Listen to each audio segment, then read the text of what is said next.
One announcement, there'll be an organizing meeting today for the newly forming small group for LGBTQ+ following the service from 12:15-ish to 1:45.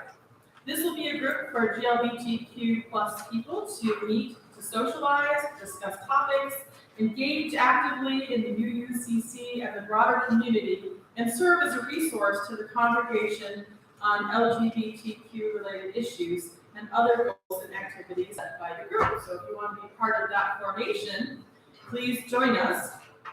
We look forward to brainstorming ideas.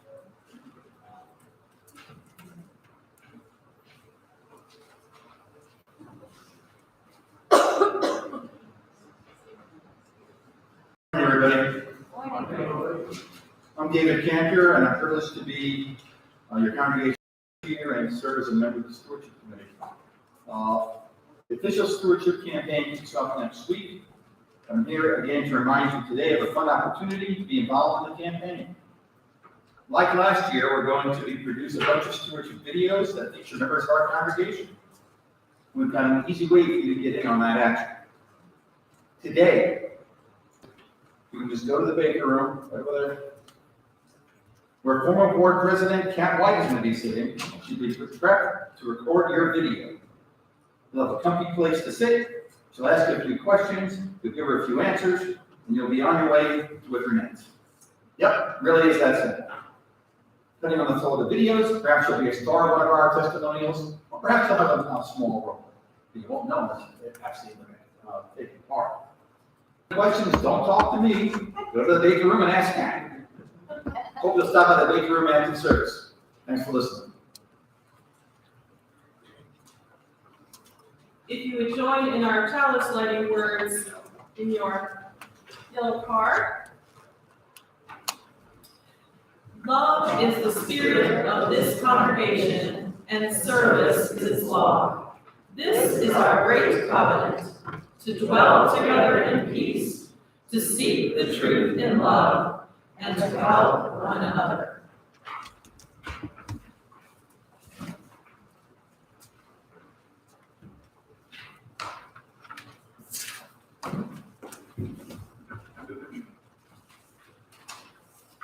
J. Abernathy Jr. writes, "We affirm that love is our greatest purpose. Accepting one another is the truest form of faithful living. The search for truth is our constant star. We pledge our hearts, minds, and hands to challenge injustice with courage, to find hope in times of fear, and to live out our Unitarian Universalist values every day as a beloved community. Thus do we covenant with each other and with all that is sacred in life." With that spirit, may we join in worship together today. And we are going to sing, do we have words in the order of service for this one? We have words right there in your order of service for our opening hymn. If you want to use the hymn, you can. But let's take a moment first to greet one another, and then when the music starts, you'll know that it's time to, you're ready to sing. Good morning.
But most of all, we need those friends we all very own.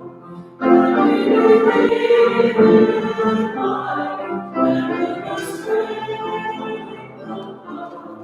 And we have all here to be together. We have our hearts to give, we have our thoughts to receive, and we believe that sharing is an answer. We seek elusive answers to the questions of this life. We seek to look and to all the ways of women's pride. We search for truth in poverty and blessed peace of mind. And then we come together here to make sense of what we find. And we believe in life and in the strength of love. And we have found the joy together. And we must search for peace. Maybe we'll find honesty. Even to question truly is an answer.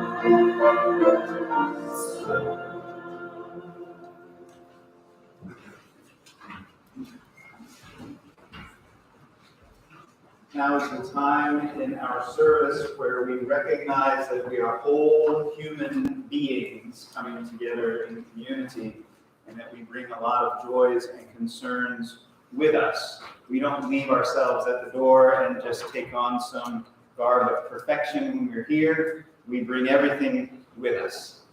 So we want to share those joys or concerns with one another. If you're online with us, I invite you to put any joys or concerns you would like to share in the comments. We are grateful today that Carol Gibson is continuing to recover smoothly. We also place a stone today, offering prayers for all those in Ukraine and their friends as they seek shelter and safety. And deserving of its own stone, a desire, fervent hope for wisdom for those in power.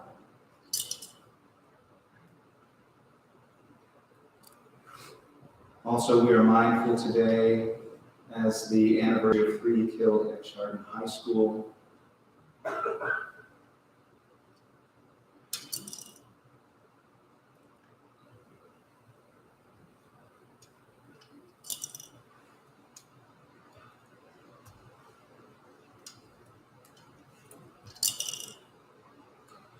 And this is also the 10th anniversary of the murder of Trayvon Martin, who died because he walked to the convenience store while being a black male youth. Stone of grief.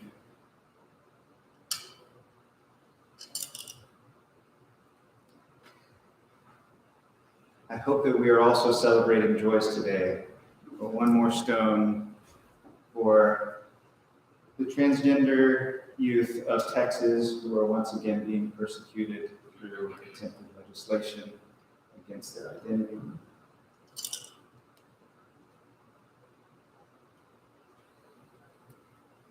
And I hope that you have joys to celebrate, that you might want to come forward and place a stone in the water, or other sorrows that you're bringing with you, perhaps something you're ready to let go of today that you want to symbolize by placing a stone in the water. invite you to come forward at this time.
Place one stone for the joy or concern shared online. And now these are ours. When you brought them forward, they were yours. But now these are ours. So if you haven't had a chance to verbalize what you placed a stone in the water for today, I hope you take a chance to do that either after the service or with a phone call this week. That's what the point of this piece of our service is to remind us that our joys and concerns are not just our own private things to deal with or celebrate. They're part of what we bring together in community.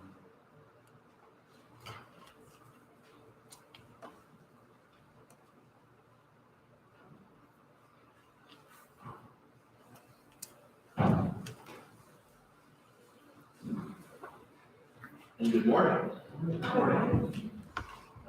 Especially as I'm going to talk about some amazing modern technology this morning, pay no attention to the fact that I'm using my computer because I can make the printer to work.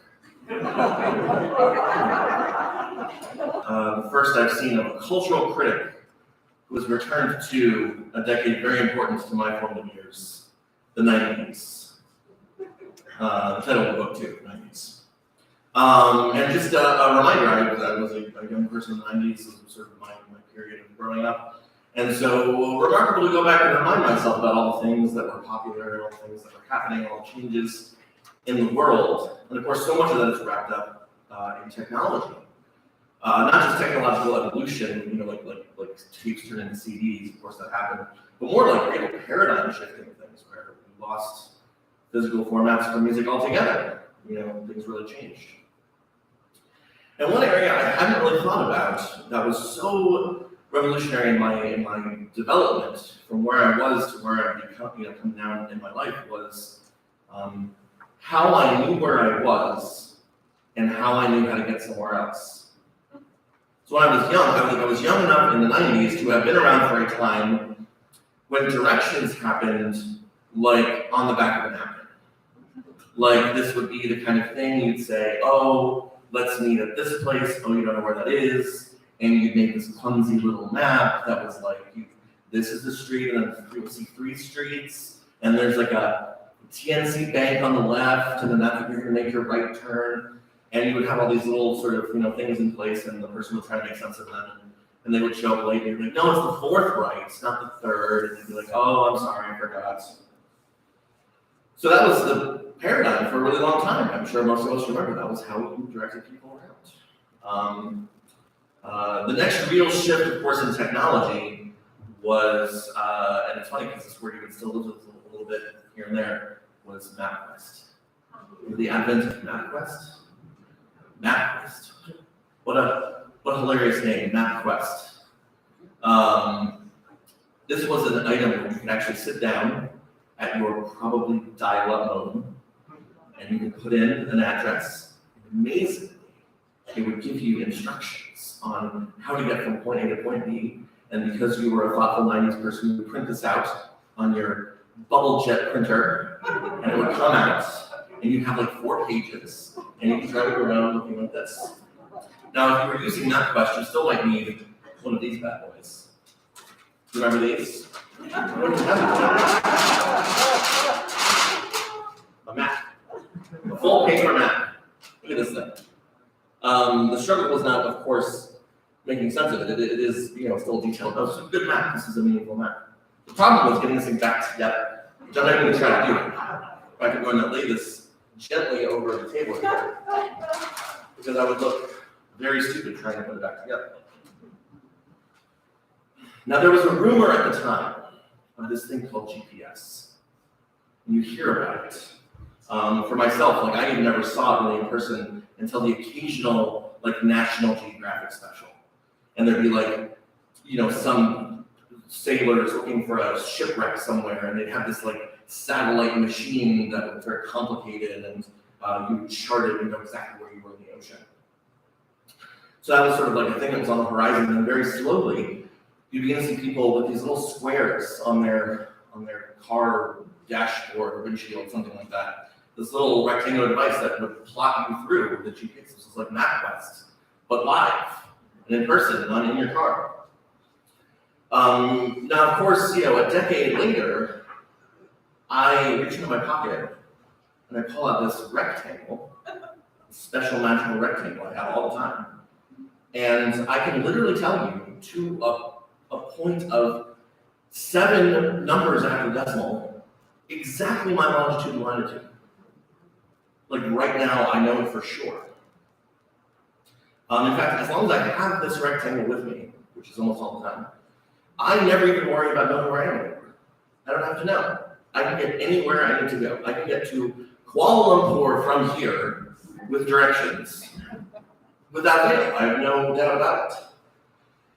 So, in a sense, I feel like I have the whole world in my pocket at all times. But then I think of other experiences navigating the world. I think of other times when maps have not been my primary way of knowing what's around me. I think one time I spent when I was in seminary, I lived on campus, and it was a pretty rural campus built into sort of a wooded area that I would actually, because I had time, in those years, to walk and wander in these trails and pathways around the seminary. And I got to know those places so well. I would familiarize myself with rocks and trees and little slate encroachments and the little brook that went down the backside of where the apartment buildings were. I think on my time living in New York City, when I had a mental map of the city based on how many subway stops I was from pork dumplings or from a banh mi sandwich. I remember that cafe that was near the used bookstore. I always stop in and bought some books. Those are the experiences that reorient our understanding of where we are in the world, and also how we know where we are in the world. It's not the drawing on the napkin. It's not the big flapping map. It's not the car windshield GPS or even the fancy pocket rectangle. None of those things actually encapsulate the world. We live in a world full of shortcuts and abbreviations. And the main reason they exist is to facilitate our lives, to make them easier. So we don't have to deal with the inch-by-inch reality of the world. And that is completely okay. Like, I am not sad that water flows from taps in my house rather than me having to go collect it at the river. Especially on our rivers. But anyway. And yet, as UUs, we're committed to engaging the world with an eye toward the responsible and free pursuit of the truth. It's important for us to do the mental and spiritual work to realize the difference between how we navigate the world and what the world really is.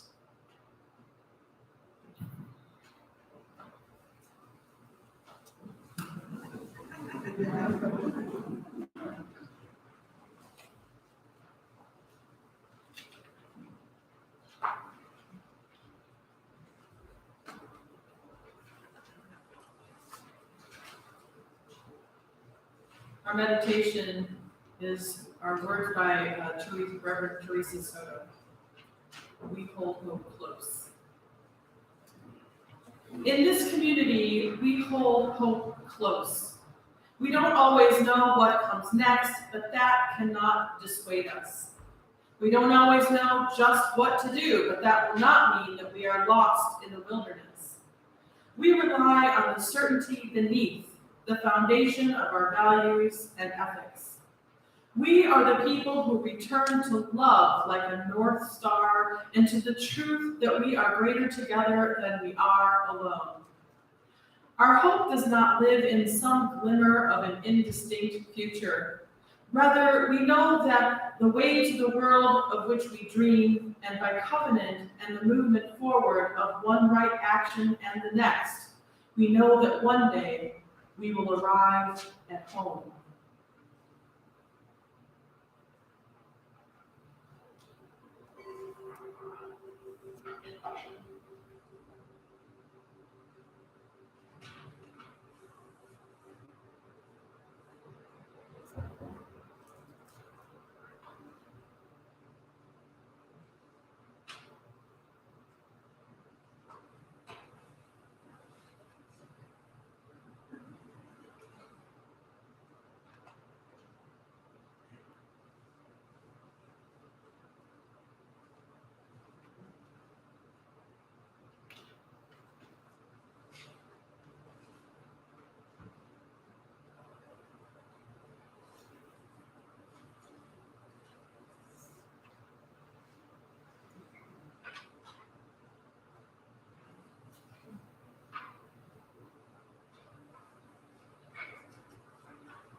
This week, our offering will go to benefit the Northeast Ohio Coalition for the Homeless.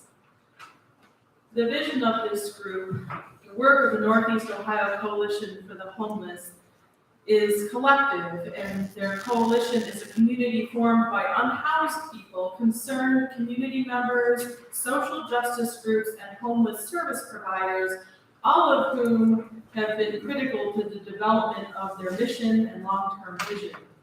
They envision a society where everyone has a safe and stable place to call home, and where they can embrace their own power and dignity. They also recognize that this cannot be achieved without first acknowledging and confronting the root causes of homelessness, namely structural racism and the lack of affordable housing. And therefore, their work is centered on anti-racism, radical love, education, and collective grassroots organizing on issues of safe and affordable housing, along with tenants' rights advocacy. They go on to state, and I love this vision, this vision can only be fully realized in the context of radical inclusivity. Sound familiar?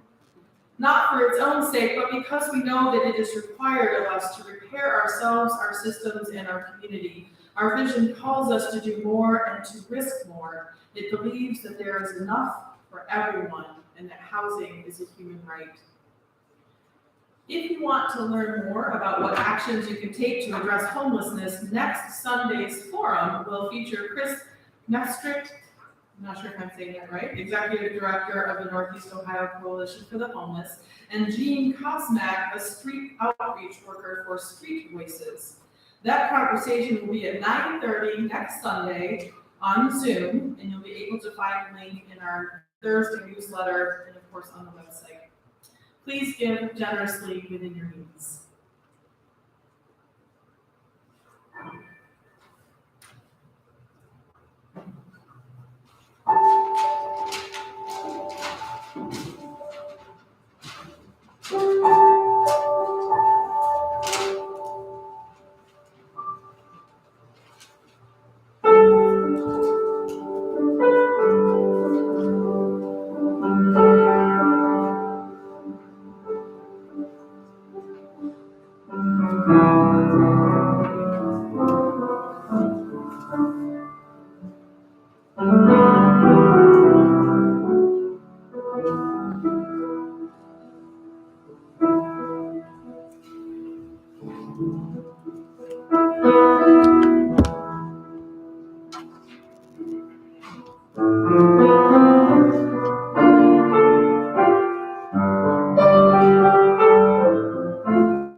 invite you to read along with the acceptance of gifts, which is on the yellow pew card, or it's in your order of service if you're joining us online.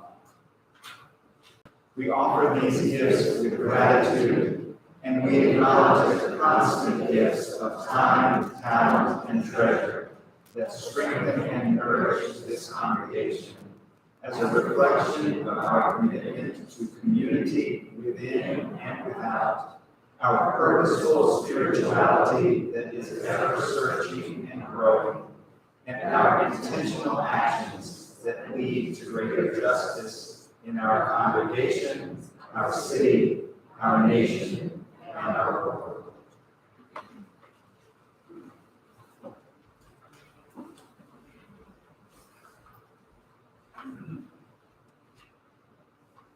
From the Cattle Drive by Beach Traven. When Mr. Pratt handed me a map, then Mr. Pratt handed me a map. The less said about the map, the better.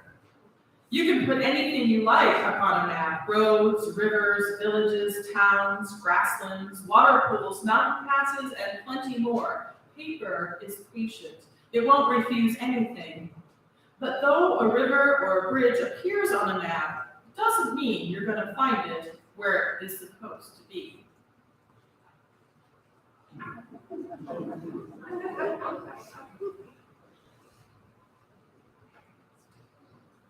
I have a great affection for maps, actually, and I relate to the protagonist in The Mysterious Case of the Dog in the Nighttime, if you're familiar with that. The protagonist thinks differently than a lot of folks, is neurodivergent, we might say, or unique, and it's possible to go out of the house and engage in the world when he makes the realization that that's just like the map that he has in his mind, except it's the thing that the map is of. But it's just the same, you know, I can relate to it. I remember spending a month in Prague with a bunch of other composers from the US. We were part of a special program there. We studied together during the day. We shared our music with each other. There was a concert at the end of the time there. And there were two different approaches to being in a foreign city. And one approach was, we are going to stick to the place where we are doing our learning and our gathering together. We're going to stick to the place, the restaurant, where we've got these little coupons so that we can get our meals. And, you know, maybe a couple of spots in between those. If we venture to the big touristy square, then okay, but we're going to stick to well-known, well-worn, familiar paths and not stray too far. And then there was my approach, which I and a few other folks decided we had a map of the city. We could just wander until we felt like we needed to figure out our way back, and then we could look at our map and know, here's how I get back to the train or the subway or whatever I need to do to get back where I need to be. It was all right to get lost. It felt safe to be able to get lost in that place because we knew that we could find our way back. We had a map. And I think all religions try to provide maps for people too. They don't necessarily provide maps to the same things, but I think religions are about giving us a map so that we can use it in our spiritual terms. I think the Ten Commandments are a map to righteousness, right relationship with God. The Eightfold Path of Judaism is a map to ending suffering. Tao literally means the way, so Taoism is about the way of virtuous conduct. Christianities all provide maps to heaven or eternal life. They don't all provide the same map, but that's what they're trying to do, provide us a map. Unitarian Universalism maybe gives you a blank piece of paper and tells you where the atlas is, maybe where the writing utensils are. You are responsible for your own spiritual map in Unitarian Universalism. But we map something different. We have a map, it's just not quite the same as some other traditions. Our map is the map of our relationships with one another. That's the terrain that we value enough to map. And I think that the shared community that we create is the map of our congregation. And the map actually is the covenant. The terrain of our congregation is the community. The map is the covenant that we form. Though we affirm and promote these things, our 7 principles we've been talking about over the last several weeks of Chalice, that's a map for us. It says, here's what it means to journey together with other Unitarian Universalists. Covenants are not rules. Rules are different. Rules always come from someone's culture. I remember reading recently that speed limits were abolished in a couple of places and safer travel resulted. You'd think that the speed limits were a rule, and you have to follow that rule in order to stay safe. But then some places they take the speed limit away, and when that rule is gone, people behave differently, actually more safely. I'm not advocating that we take speed limit signs away from people. But what are some other rules that you know about? What are some other rules that are in your house? There's a rule, yes? Say it a little bit louder. Don't draw on the walls. That's a rule. And in some houses, it's a really important rule. But there might be some places where it's perfectly acceptable to draw on the walls or paint on the walls. We've got a youth room upstairs that says it's perfectly fine to put stuff on walls rather than just the wall itself. We can paint creative things in or draw. Some places it's okay. So the rule is subjective. Any other rules come to mind? Yes? Don't eat things that have been left out for more than 12 hours. Don't eat things that have been left out for more than 12 hours. That's a rule. And in some cultures, that's understood. You don't even have to tell people that rule. In other cultures, it might be fine to eat things that have been left out. Maybe it depends on what it is. Some things we have to preserve differently than other things. Maybe your particular diet means that you can eat things that have been left out for 12 hours in your household. That's not a universal rule. So covenants are not rules. They're not do's and don'ts. And covenants are also not words on a page. I know that we think that the covenant is like the stuff that we have written. We've taken a lot of care with that particular language, that particular wording. These words up here are not even the official words. These are words that are a little simplified so that we can understand what the more official words are really trying to say. So the covenant isn't about the specific words that we use. The words are symbols. It's like when you look at a map and you see the squiggle for rivers, or you see the triangles for mountains. The squiggles are not the rivers. We could use anything to say that there's a mountain here. We don't have to use triangles for mountains. That doesn't change what the mountains are. The symbols on the page are just what makes sense to us. So the words on the page of our covenant are like those little triangles for mountains. We can use different words, but what we're trying to describe with that map is a set of relationships, a way of doing our spiritual journey as a community. And as a community that's in community with other communities. Our covenant is the map of our terrain, our spiritual terrain.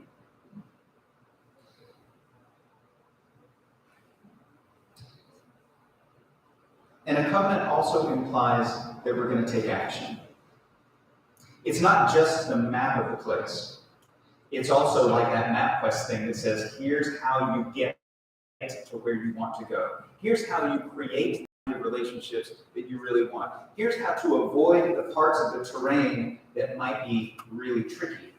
And here are the parts of the terrain that you absolutely must go through if you want to have the kind of relationships that you say you want to have.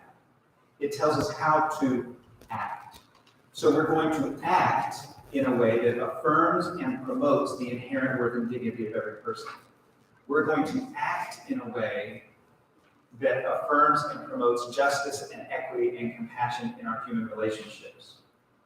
It's like saying we're going to go down to the third tree on the left, and we're going to hang a right, and we're going to keep going until that T intersection, and then we're going to turn left. It's like that, except maybe a little more complicated. We're going to act in a way, if we affirm and promote the 8th principle, which we're going to have a conversation about at 1 o'clock, I'll tell you about that later. But if we're going to affirm and promote the 8th principle, we're going to act in a way that dismantles racism and other oppressions within ourselves and our congregations.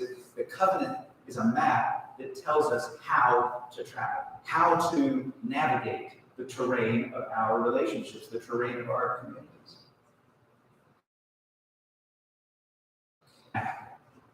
So when I see words in a covenant, when I see symbols on the page, I'm really intrigued by what those symbols might mean.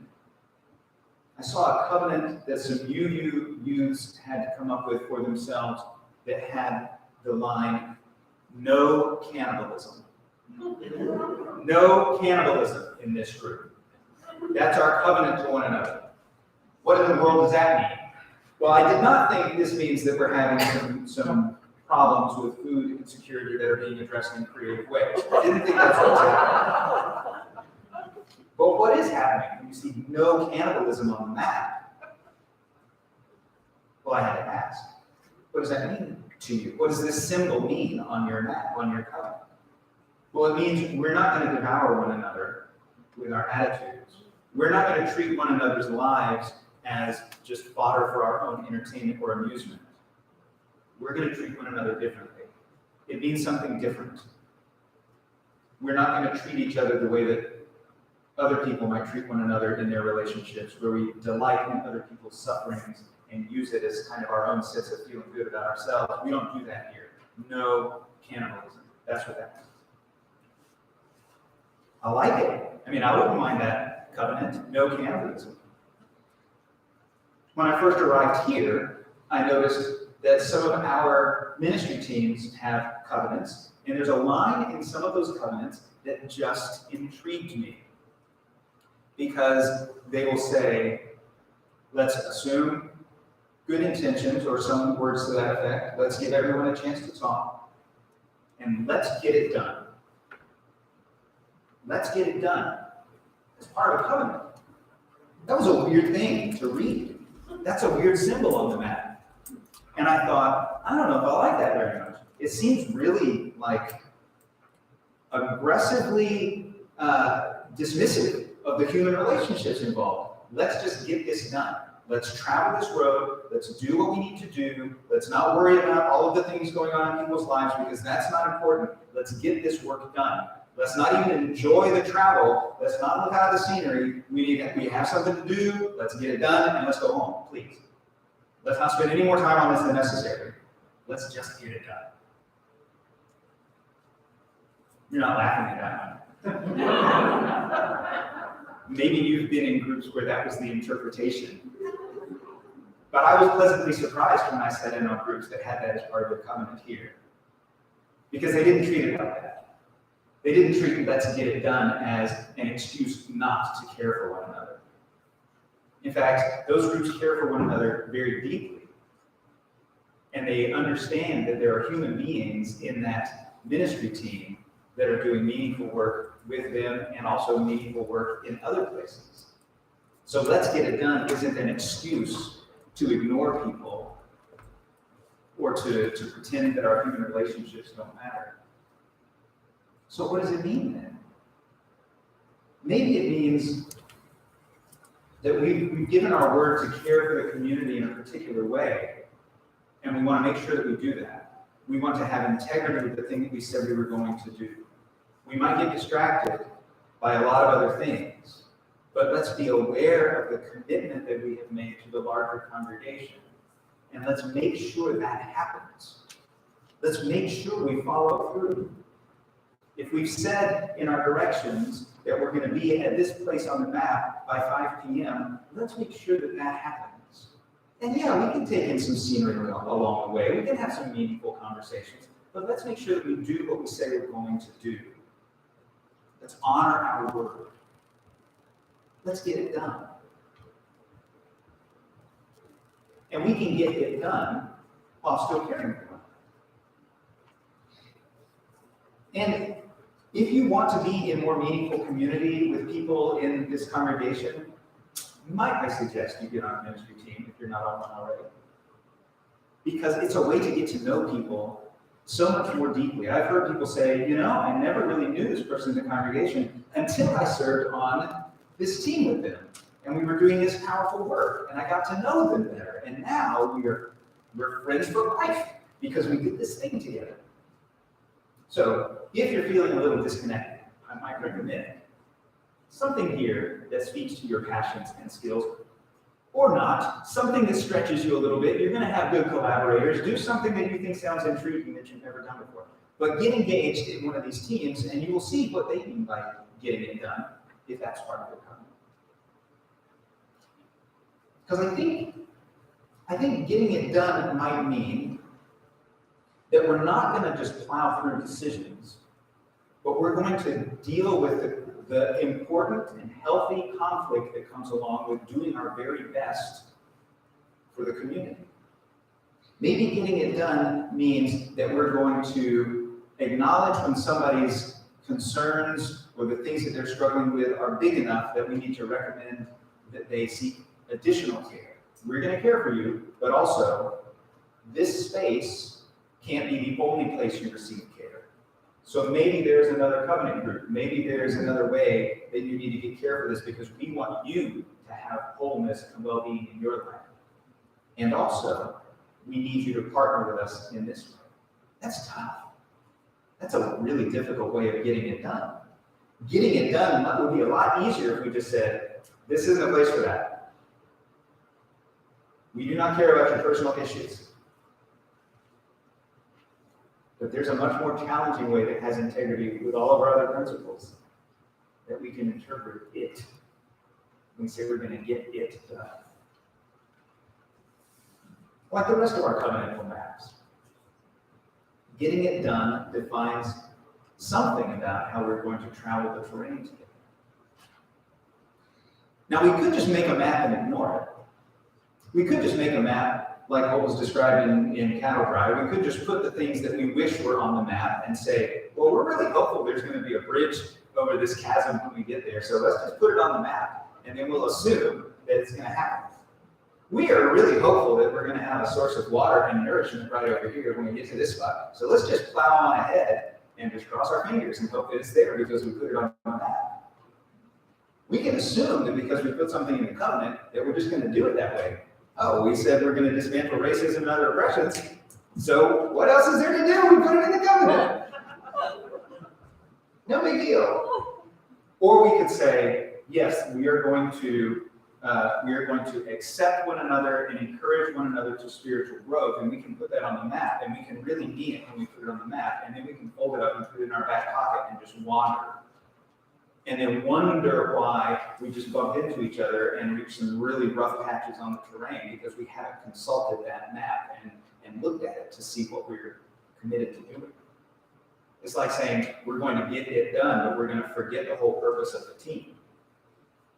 We're going to get it done by just charging forward and assuming that something might happen. So when we make a map, when we make a covenant, it's important for us to know what the terrain is and to also make a map that we're willing to follow. A map that we're willing to say, this is how I give my word to traveling together with one another.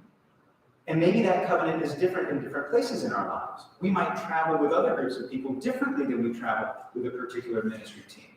Maybe in your covenant group, putting a line like let's get it done doesn't make any sense in that group because your covenant with one another is not about the same things. So our maps are intentional and they're also about who we're traveling with. And that terrain is always precious. Otherwise, we wouldn't make a map of it. If we didn't care about the terrain, why would we even have a covenant? But we care about those relationships. We care about the community. And so we have these words. For all Unitarian Universalists, it's those 7 principles. For some of our ministry teams, it's really specific covenants. And I'm hopeful that over the next year, we get to look at our congregational covenant and consider how do we all want to be in relationship with each other? How do we want to define the terrain of our community? And let's be intentional about the symbols that we use, but let's also be aware that the map is not the terrain, that the relationships are really what matter. The community is really what matters. And the map is just a guide, an intentional guide, but it's not a substitute for the relationships. And maybe there are maps of other relationships that you have. Maybe there are maps that you have in your head of your family relationships. Maybe there are maps that you have in your head of your work relationships. And maybe those maps have things on them that don't really exist in reality. Or maybe those maps are things you haven't taken out of your pocket and looked at in a while so that you say, oh, that's right. We said that we were going to make decisions this way, and we're doing something completely different. We have a map. Why aren't we following the map? We're getting lost in these other avenues, these other byways. If we care about it enough to make a map of it, hopefully we'll read the map. So may you be mindful in your relationships of the maps that you have, the covenants that you have, or the covenants that you might need in your relationships. And may you be bold enough to follow that map alongside the people that we're journeying with, especially in this religious community. The map is important, but our relationships are the important thing that we have. So we're going to sing together number 1017, We're Building a New Way. And you're going to have to open your hymnal for this one. I think it's in your order of service if you're tuned in online. But if you're here in person, I invite you to open the hymnal to 1017 and then rise in body or spirit as we sing.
We are still in times of COVID conditions, so we are going to read our COVID covenant together, and then I'm going to tell you about a couple of things happening right after the service. And hopefully you'll be able to stick around to give a testimonial for video preservation for our stewardship campaign. But first, our COVID covenant. In the beloved community, we welcome everyone, absolutely everyone, into this space of worship and fellowship. In this time of pandemic, we covenant to respect one another by considering the safety and comfort of others before ourselves, to respect the policies our leadership has established, and to take all of our steps with one another with grace and understanding as we work to make this a truly safe place for all people. Take care of that. I'll remind you of the stewardship videos that you'll be able to record after the service, but also if you're interested in the LGBTQ group that's forming, that's going to be gathering at 1:15 at 12:15, sorry, at 12:15, where? In room 215. find that. Room 215, just after the service, is where you can get it. That's better. Room 215, just after the service. And at 1 o'clock, there's going to be a conversation on Zoom for the whole congregation about the 8th principle. If you have not had a chance to engage with the 8th principle yet, and you feel like you're being left out, this is your opportunity to get caught up. And so you'll have a chance to ask some questions, you'll have a chance to get informed about the 8th principle. And this is in the air of Unitarian Universalism, and so it's something we're going to be talking about quite a bit as a congregation, so I hope you'll join us on Zoom at 1 o'clock. That link is in the email that went out this morning, and it's also in the Thursday newsletter. We invite others to come and wonder at that comes to life, where words of freedom are with humor spoken, and people keep no score of wrong and guilt, but will determine, decide, choose that human bonds will remain unbroken. Go with peace and courage.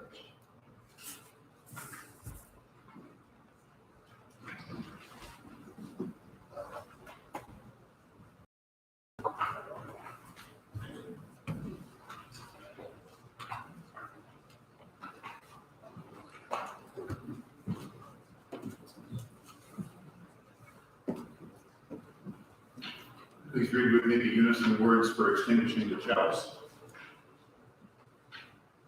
We extinguish this flame, but not the light of truth, the warmth of community, or the fire of commitment. These we carry in our hearts until we are together again. The choir is gathered and are going to sing Jim Scott's "Let This Be a House of Peace," which is our post-through today. That is also in your teal hymnal. It's number 1054. And I encourage you to read along, and if the Spirit moves you, sing along with the choir during this song.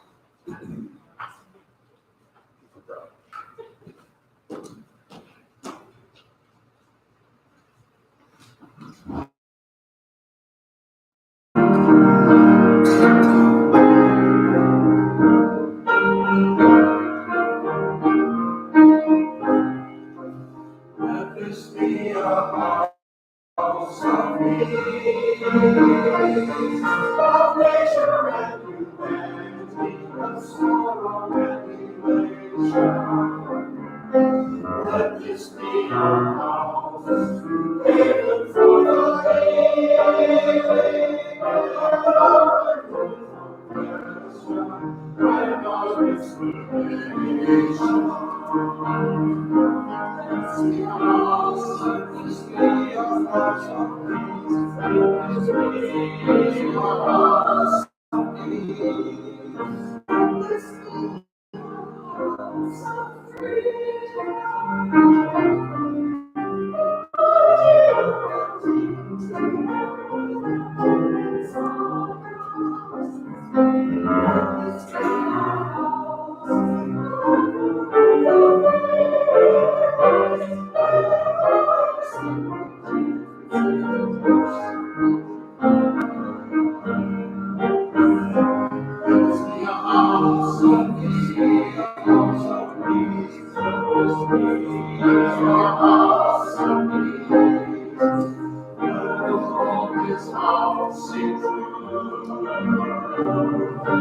Scientists and mystics of Bible reverence here.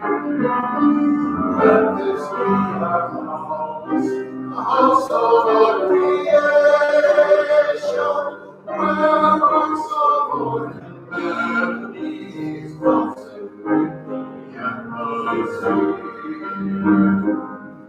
Let this be a house of peace. Let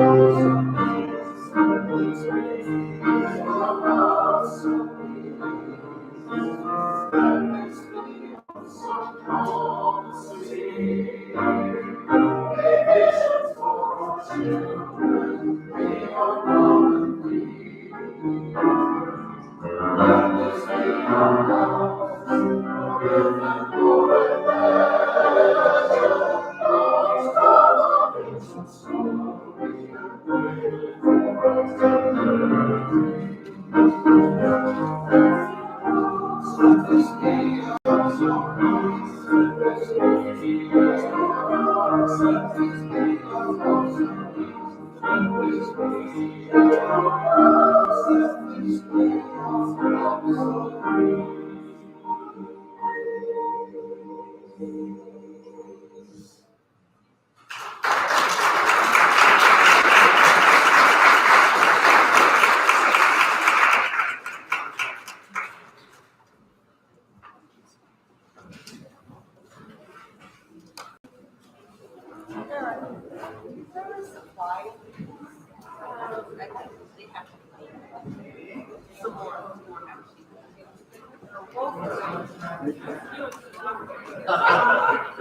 it was on top of my.